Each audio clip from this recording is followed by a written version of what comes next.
আজকে আমি অনুষ্ঠান বাড়ির মতো পটল চিংড়ির রেসিপি শেয়ার করব। খেতে হবে ভীষণ সুন্দর আর বানানো একদমই সহজ। তো হ্যালো বন্ধুরা, আমি শুভ্রা রান্নাঘরে ভরিভোজ চ্যানেলে আপনাদের স্বাগত জানাই। চলুন তবে রেসিপিটা দেখে নেওয়া যাক।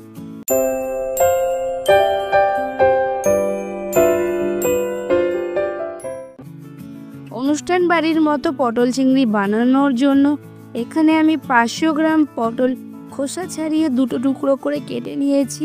আর খোসাটা কিন্তু আমি একটু রেখে রেখে ছাড়িয়েছি।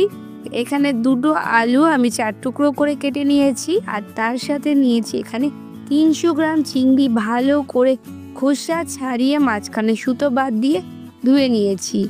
আমি চিংড়ির মাথার খোসা সমস্তটাই বাদ দিয়ে দিয়েছি।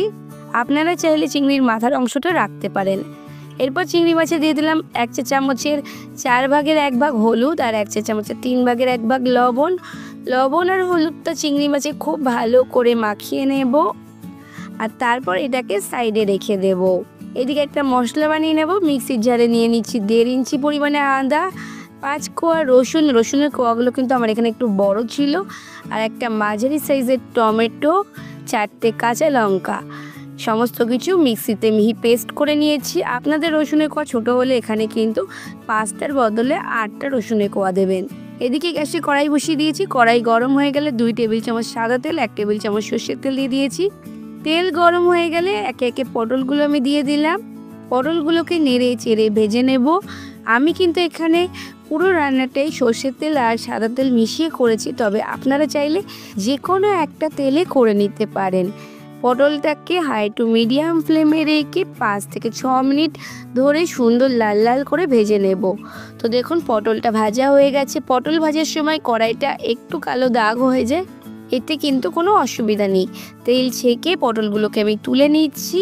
আর বাকি তেলে আমি এবার আলুগুলো দিয়ে দিচ্ছি। আলুগুলো নেড়ে চেড়ে ভেজে নেব। আলু ভাজার সময় গ্যাসের ফ্লেমটা লো টু মিডিয়ামে রাখবো আর একটু ঢাকা চাপা দিয়ে দেব। আলুগুলো আমি 6-7 মিনিট মতো ঢাকা দিয়ে ভেজে নিয়েছি। আর মাঝে কিন্তু একবার ঢাকা খুলে উল্টে পাল্টে দিয়েছিলাম। আলুগুলো বেশ লাল লাল করে ভাজা হয়ে গেছে। এরপর গ্যাসের ফ্লেমটা বাড়িয়ে দিয়ে তেল ছেঁকে একে একে আমি আলুগুলো তুলে নেব। এরপর যে তেল আছে তাতে আমি দিয়ে দিচ্ছি আগে থেকে লবণ হলুদ মাখিয়ে রাখা চিংড়ি মাছগুলো। চিংড়ি মাছগুলো খুব বেশি ভাজবো না, 2 থেকে 3 মিনিট মতো হাই টু মিডিয়াম ফ্লেমে রেখে একটু নেড়ে চেড়ে ভেজে নেব যতক্ষণে চিংড়ি মাছের কালারটা চেঞ্জ হয়ে যায়।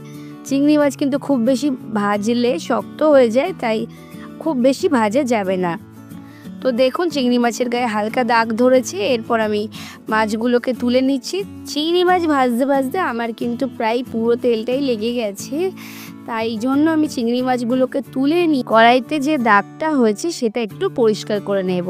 আপনারা চাইলে এটা নাও করতে পারেন। এরপর আবারও দিয়ে দিলাম 2 টেবিল চামচ সাদা তেল, 1 টেবিল চামচ সর্ষের তেল। তেল গরম হয়ে গেলে দিয়ে দিচ্ছি 2টো এলাচ, 4টে লবঙ্গ, 1 টুকরো দারচিনি। এলাচ অবশ্যই ফাটিয়ে দিতে হবে। একটা তেজপাতা দিয়ে দিচ্ছি আর দিয়ে দিচ্ছি 1/2 চা চামচ গোটা জিরে। ফোড়নটা 30 সেকেন্ড মতো হয়ে গেলে দিয়ে দিচ্ছি মাঝারি সাইজের কেটে রাখা 2টো পেঁয়াজ। আমি কিন্তু পেঁয়াজটাকে একদম মিহি করে কেটেছি। আর পেঁয়াজ যাতে তাড়াতাড়ি নরম হয়ে যায় তাই দিয়ে দিলাম 1/2 চা চামচ লবণ। লবণ দিয়ে নেড়ে চেড়ে পেঁয়াজটাকে ভেজে নেব বেশ লাল লাল হয়ে যাওয়া পর্যন্ত। 3 থেকে 4 মিনিট মতো আমি পেঁয়াজটাকে বেশ সুন্দর করে ভেজে নিয়েছি। পেঁয়াজটার রং চেঞ্জ হয়ে গেছে, একটু লাল লাল মতো কালার এসে গেছে। ঠিক এই পর্যন্তই কিন্তু পেঁয়াজটাকে ভেজে নিতে হবে। এরপর আগে থেকে মিক্সিতে বেটে রাখা মশলাটা দিয়ে দিলাম। মশলাটা দিয়েও একটু নেড়ে চেড়ে মিশিয়ে নিচ্ছি বা কষিয়ে নিচ্ছি। আর তারপর এর মধ্যে দিয়ে দিচ্ছি বেশ কিছু গুঁড়ো মশলা। 1 চা চামচ লবণ দিয়ে দিলাম, 1/2 চা চামচ হলুদ, 1/2 চা চামচ জিরে গুঁড়ো, 1/2 চা চামচ ধনে গুঁড়ো, 1 চা চামচ দিয়ে দিচ্ছি কাশ্মীরি লঙ্কার গুঁড়ো। আর এই পর্যায়ে আপনারা যদি ঝাল খেতে পছন্দ করেন লাল লঙ্কার গুঁড়ো অ্যাড করে দেবেন। এরপর সমস্ত কিছু কষিয়ে নিচ্ছি আর 1/2 কাপ পরিমাণে জল অ্যাড করেছি যাতে মশলাটা খুব ভালোভাবে কষানো যায়। এই পর্যায়ে অবধি আমি গ্যাসের ফ্লেম বাড়িয়ে রেখেছিলাম। এরপর গ্যাসের ফ্লেম কমিয়ে 5 মিনিট ঢাকা চাপা দিয়ে মশলাটাকে কষিয়ে নেব। 5 মিনিট পর ঢাকনাটা খুলে নিচ্ছি। দেখুন তেলটা কত সুন্দর ভেসে উঠেছে। এরপর আবারও গ্যাসের ফ্লেমটা একটু বাড়িয়ে 1-2 মিনিট মতো খুব ভালোভাবে কষিয়ে নেব যতক্ষণে মশলা থেকে তেল ছাড়তে শুরু হয়। তো দেখতেই পাচ্ছেন মশলা থেকে সুন্দরভাবে তেল ছাড়তে শুরু করে দিয়েছে।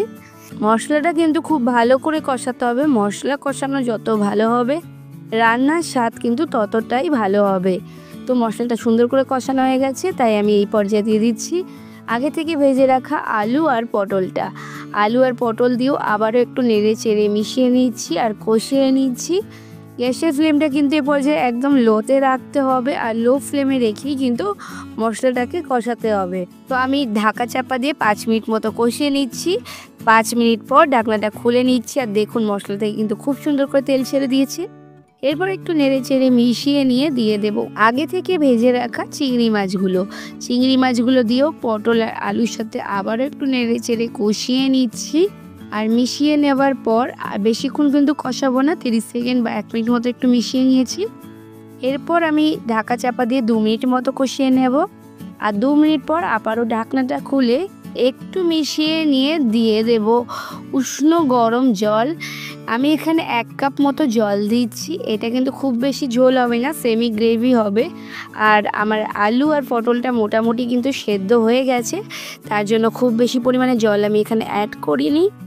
জল দেওয়ার পর গ্যাসের ফ্লেমটা বাড়িয়ে দিয়ে একটু নেড়ে চেড়ে মিশিয়ে দেব আর ফুটিয়ে ওঠা পর্যন্ত ওয়েট করব। তো যখন ঝোলটা ফুটতে শুরু করবে তখন গ্যাসের ফ্লেমটা একদম লোতে করে 4 থেকে 5 মিনিট মতো ঢাকা চাপা দিয়ে রান্না করব। এতে সবজির মধ্যে সমস্ত ফ্লেভারগুলো খুব ভালোভাবে মিশে যাবে। তবে এই পর্যায়ে আপনারা নুন ঝালটা কিন্তু টেস্ট করে নেবেন, প্রয়োজনে নুন আর লাল লঙ্কার গুঁড়ো অ্যাড করে দেবেন। তারপর 5 মিনিট পর ঢাকনাটা খুলেই তৈরি আমাদের ভীষণ টেস্টি পটল চিংড়ি। তবে আমি এখানে স্বাদ ব্যালেন্সের জন্য হাফ চা চামচ মতো চিনি আর 1 চা চামচের 3 ভাগের 1 ভাগ গরম মশলার গুঁড়ো অ্যাড করেছিলাম। আর তারপর সমস্ত কিছু নেড়ে চেড়ে মিশিয়ে গ্যাসের ফ্লেম অফ করে গরম ভাতের সাথে সার্ভ করব অনুষ্ঠান বাড়ির মতো পটল চিংড়ি। দেখলেই বুঝতে পারছেন এটা দেখতে কতটা টেস্টি হয়েছে, খেতে কিন্তু ভীষণই ভালো হয়েছিল। গরম ভাতের সাথে তো অসম্ভব ভালো লাগে, এছাড়া আমার কিন্তু এই রেসিপিটা রুটির সাথেও ভালো লাগে।